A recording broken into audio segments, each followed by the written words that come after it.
तो आज की वीडियो में हम लोग जानने वाले हैं लैम्फोसाइट के बारे में। जैसे कि यहाँ पे आप देख सकते हैं एक माइक्रोस्कोप का डायग्राम आपको दिख रहा है और दूसरा आपको एक पिक्चर दिख रहा है। जो माइक्रोस्कोप में दिख रहा है सेम पिक्चर तरह ही दिखता है और इसको हम बोलते हैं लैम्फोसाइट। अब ये लैम्फोसाइट हमारे बॉडी के अंदर कम या ज़्यादा अगर होता है तो हमारे बॉडी के अंदर या हमारे रिपोर्ट पे क्या इफेक्ट पड़ता है या किस वजह से होता है, या अगर ये बढ़ता है तो हम पता कर सकते हैं कि क्या रीज़न हो सकता है इसके कम या ज़्यादा होने के लिए। तो चैनल को सब्सक्राइब नहीं किए तो सब्सक्राइब करके बेल आइकन को प्रेस कर देना। चलिए हम जान लेते हैं सबसे पहले कि जो लैम्फोसाइट होता है एक्चुअली में उसके हाई होने के रीज़न क्या होते हैं, किस वजह से वो हमारे शरीर के अंदर बढ़ जाता है। तो सबसे पहले आप देखोगे जो बैक्टीरियल इन्फेक्शन अगर होता है आपको तो उस कंडीशन में जो लैम्फोसाइट होता है वो बढ़ जाता है, क्योंकि ये क्या करता है बाहर से आए हुए बैक्टीरिया को हमारे बॉडी में अंदर प्रवेश करने से रोकता है, उससे फाइट करता है। और जब बैक्टीरिया ज़्यादा होता है तो ये अपनी संख्या बढ़ा लेता है जिसकी वजह से इसका रेंज बढ़ जाता है। ठीक, वायरल इन्फेक्शन की वजह से भी होता है। एक्यूट लैम्फोसाइट एनीमिया अगर किसी व्यक्ति को हुआ है तो उस कंडीशन में भी आप देखोगे।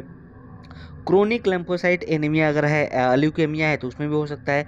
स्मोकिंग आप ज़्यादा कर रहे हो, आपको ट्यूबरकुलोसिस यानी कि टीबी है, आप ज़्यादा किसी काम को स्ट्रेस लेके कर रहे हो, या अगर स्टेरॉइड का यूज करो, बहुत सारे लोग जिम जो जाते हैं वो स्टेरॉइड ज़्यादा मात्रा में यूज करते हैं, तो उस कंडीशन में आप देखोगे जो आपके लैम्फोसाइट होते हैं वो आपके शरीर के अंदर बढ़ जाते हैं। तो ये रीजन होते हैं हाई लैम्फोसाइट होने के। अब जान लेते हैं किस वजह से, ऐसा क्या रीजन होता है जिसकी वजह से आप देखोगे जो लैम्फोसाइट है आपके बॉडी के अंदर कम हो जाता है। यानी कि ये जो रेंज देख रहे हो, जो ये देख रहे हो माइक्रोस्कोप में आप लैम्फोसाइट, यह क्यों कम हो जाता है।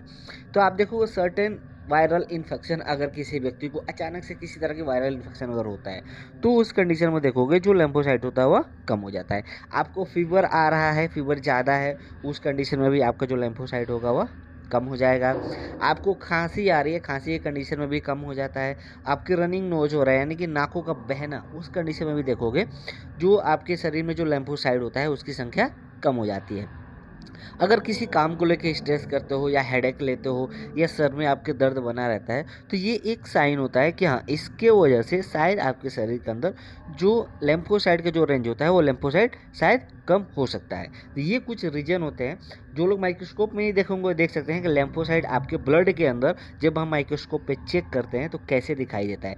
सेम इस तरह से दिखाई देता है। ये होता है एक लैम्फोसाइट सेल होता है जो कि इतने सारे बीमारियों का पता लगाता है, सिर्फ एक लैम्फोसाइट। तो उम्मीद करता हूँ वीडियो पसंद आया हो तो दोस्तों के साथ जरूर शेयर करना। फिर मिलते हैं एक नई वीडियो में एक नए टॉपिक के साथ।